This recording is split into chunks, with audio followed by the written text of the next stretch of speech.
Good afternoon. Welcome to the live video today.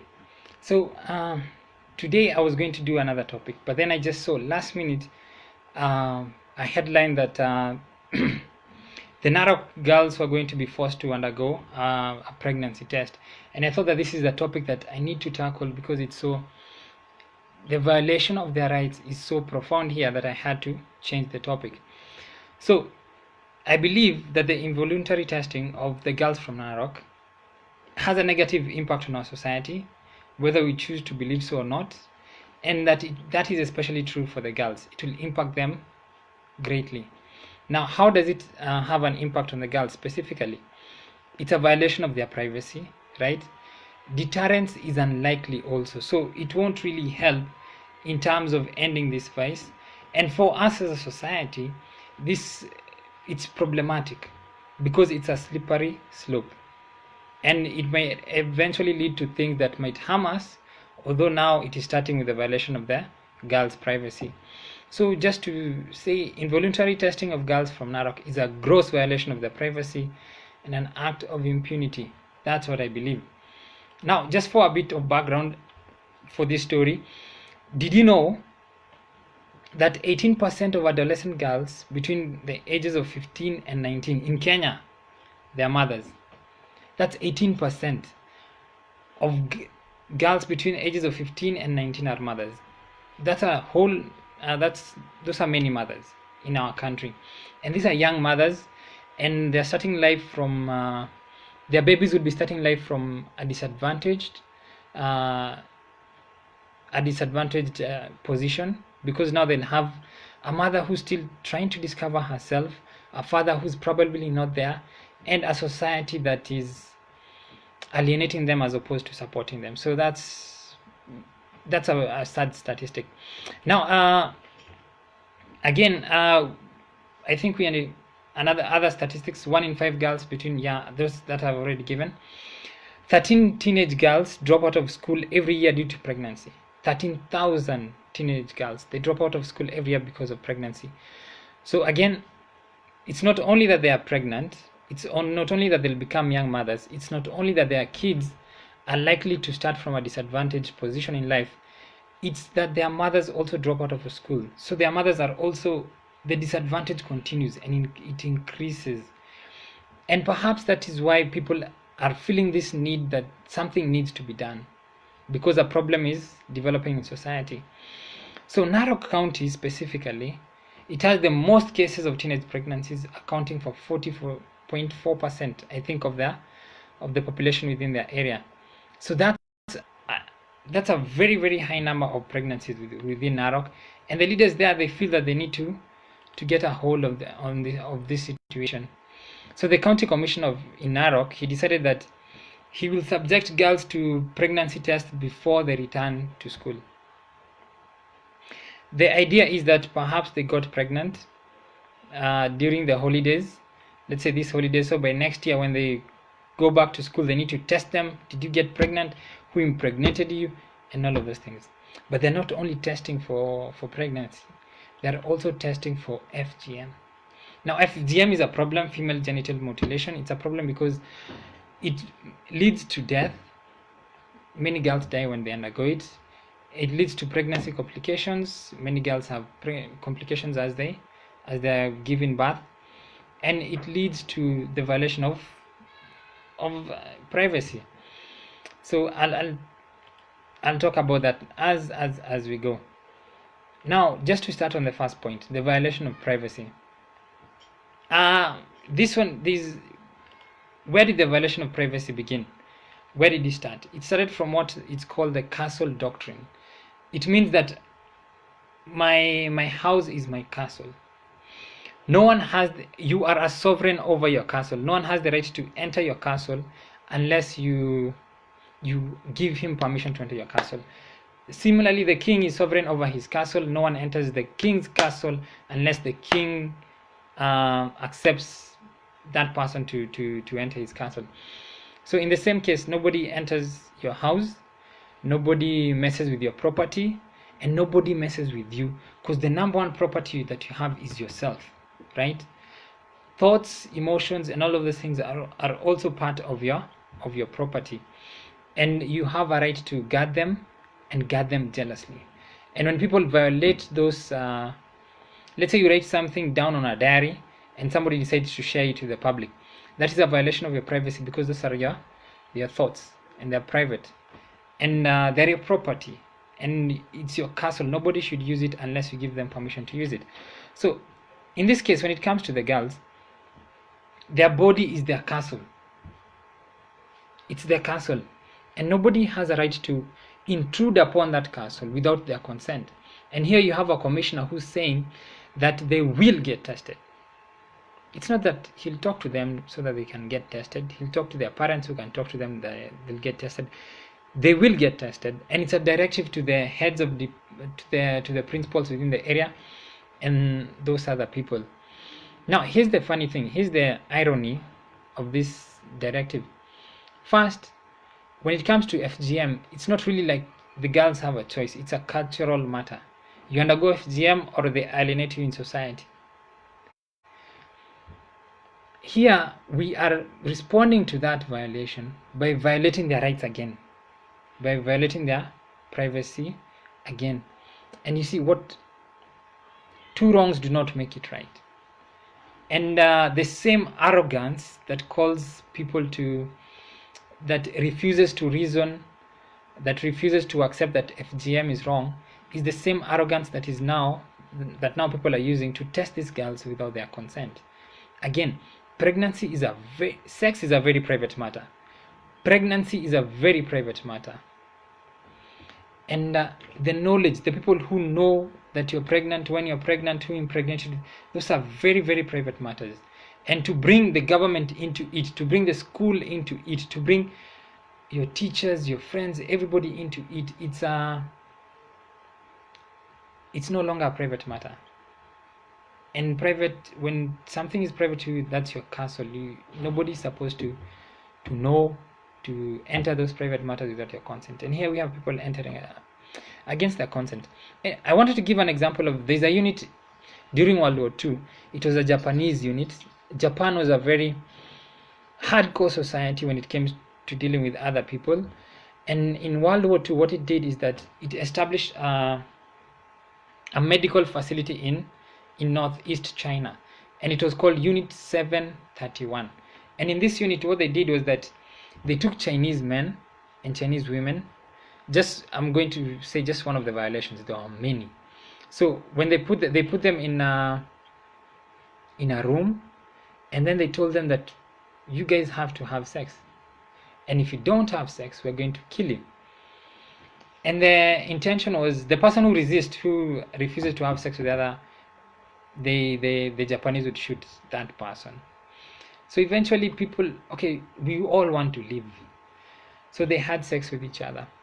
But the intention of the Japanese was to ensure that the woman becomes pregnant. Why was that the intention? They put it in such a way that one of the people they were forcing to have sex with, one of them had syphilis. And so the Japanese, what they wanted to do was they wanted to study pregnancy, how syphilis affects pregnancies, and they decided to use these people as their guinea pigs. They decided to violate their right to privacy.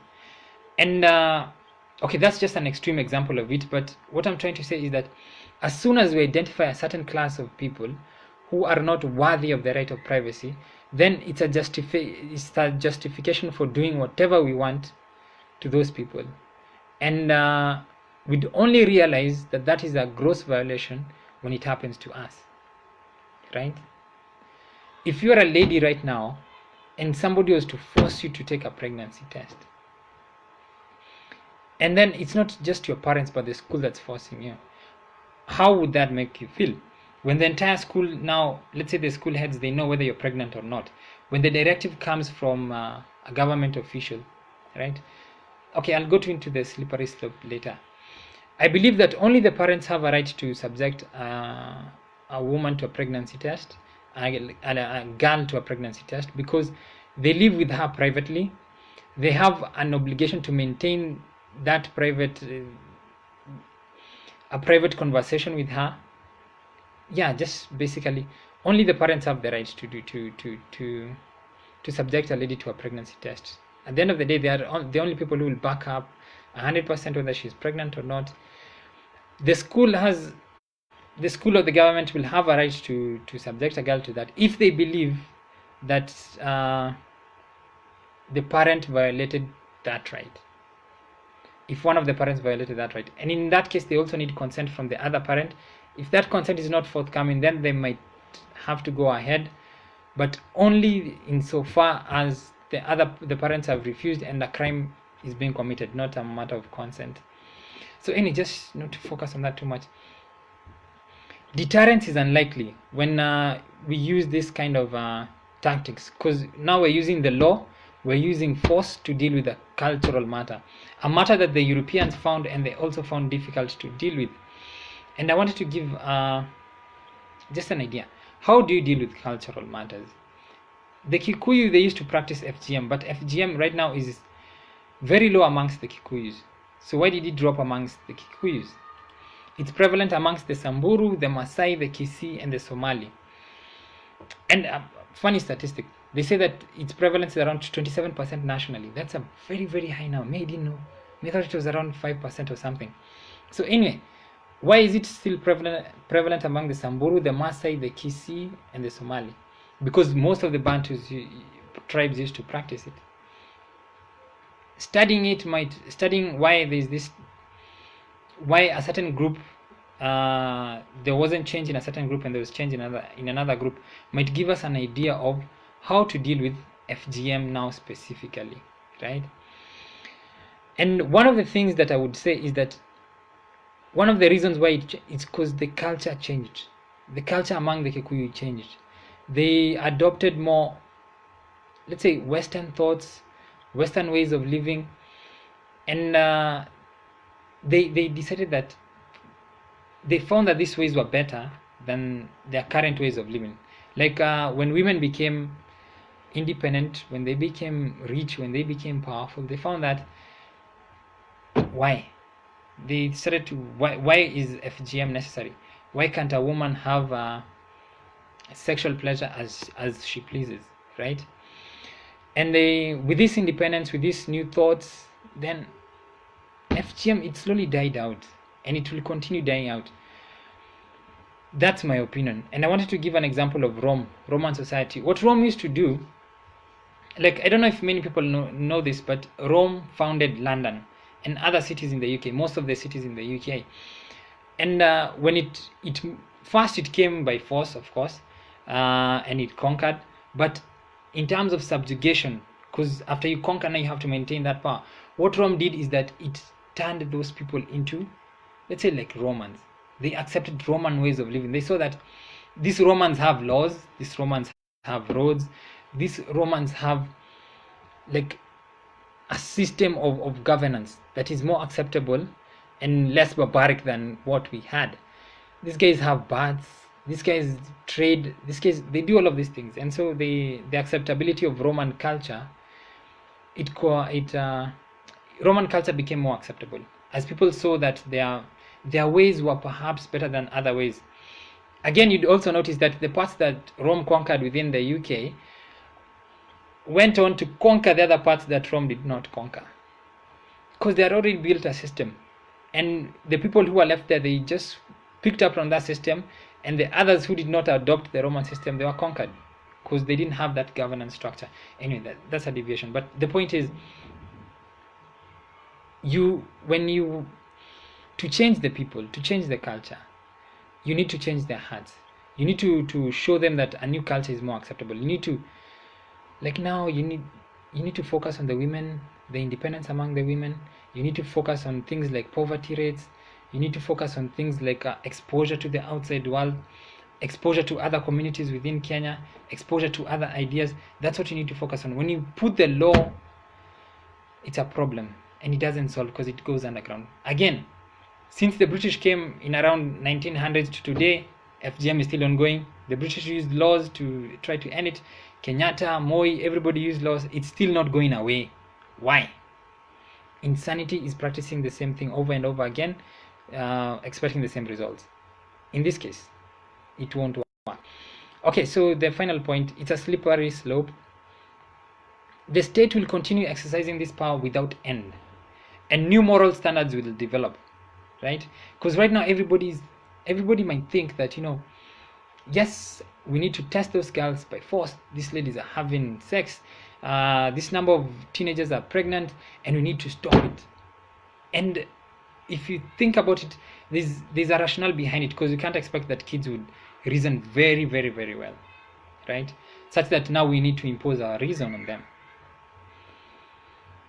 The problem with foregoing a certain principle in favor of, let's say, temporary solutions, or what we think are solutions, is that eventually we'll start developing new moral standards will come up. Right now we want to end pregnancy, we want to end FGM. Tomorrow we want to end homosexuality. And in other societies we want to end virgin testing. So when you build a society based on the temporary, whatever is happening temporarily, then what happens is that you build a foundation for very negative things to happen in future. Now, just I had examples of virgin testing.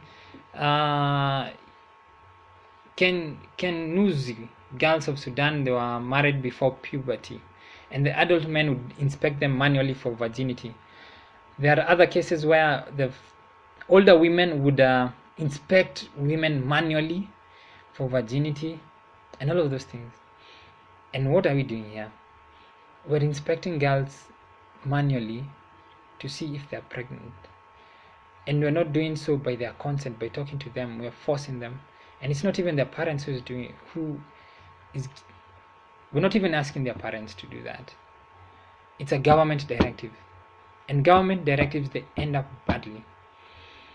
For example, recently there was a case in Kenya where we were inspecting people for homosexuality, right? We're testing them if they were gay. And it's annual examination. I have no idea how it works. The scientists, they say that it doesn't work, and perhaps it doesn't work. I don't know. But anyway, they were inspecting them annually, and then this case moved to the Court of Appeal, and the Court of Appeal stopped that nonsense, right?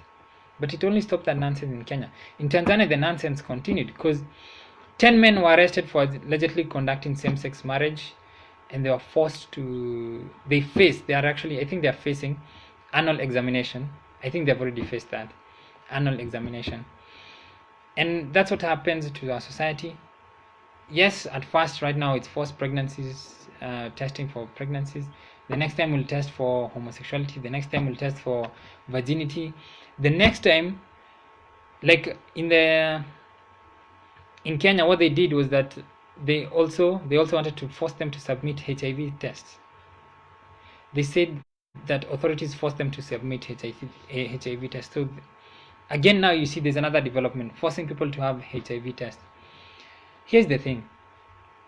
Yes, at times certain measures are necessary to protect the society. Like if everyone is vaccinated but one is not vaccinated, that's a danger to the entire society, because only one person might endanger everybody. But when there is no immediate danger to your life or to the life of society, then there is no excuse for forced testing. And if we start developing excuses for forced testing, then what happens is that the moral standards will keep on developing. The state will keep on exercising its power, because now it realizes that it has power, and it will keep on exercising its power until one day it will get to you or to your family member. And yeah, it will be a high price to pay. So I think that's what I had today. I don't think there's actually any more that I had. Again, the involuntary testing of girls from Narok has a negative impact on our society. That is especially true for the girls. It's a violation of their privacy. Their bodies are their castle. Somebody is going to manually inspect whether they are pregnant or not, and they're going to do that without their consent, right? Only parents have that right, and they only have that right because it comes from God, that they are supposed to take care of that child and the child who's coming after, right?